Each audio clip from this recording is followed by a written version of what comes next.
Target days ఏమైనా పెట్టుకున్నారా sir? ప్రక్షాళన అంటున్నారు, విధ్వంసమే జరిగింది లాస్ట్ 5 మీరు చూస్తే గత 100 రోజులు అనేక కార్యక్రమాలు ఆల్రెడీ చేసాం కదా.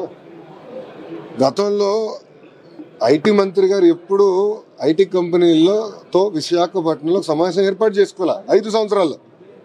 వాళ్ళతో ఎప్పుడు మాట్లాడాల. అది నేను చెప్తాను కదా, వాళ్ళే చెప్పారు, ఆన్ రికార్డ్ చెప్పారు. అండ్ ఐ థింక్ ఐటీ మంత్రి గారు ఈ ఊరే అనుకుంటా. అంటే ముందల మంత్రి గారు వేరే నెల్లూరు జిల్లా, పాపం చనిపోయిన తర్వాత మన ప్రాంతానికి చెందిన ఒక వ్యక్తి ఐటీ మంత్రి అయ్యారు.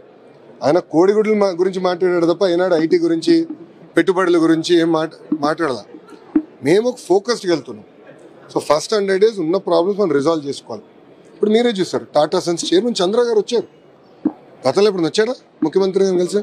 ఆయన వచ్చి ఆంధ్ర రాష్ట్రానికి పెట్టుబడులు ఎట్లా అట్రాక్ట్ చేయాలని దానిపైన ఒక టాస్క్ ఫోర్స్ వేస్తున్నామంటే ఆయన వైస్ చైర్పర్సన్గా ఉంటానని చెప్పారు. ముఖ్యమంత్రి గారు చైర్పర్సన్గా, చంద్ర గారు లాంటి వ్యక్తి వైస్ చైర్పర్సన్గా ఉంటారు. మీరు ఇప్పుడు చూడండి ఎంత యాక్టివిటీ మొదలైన వైజాగ్.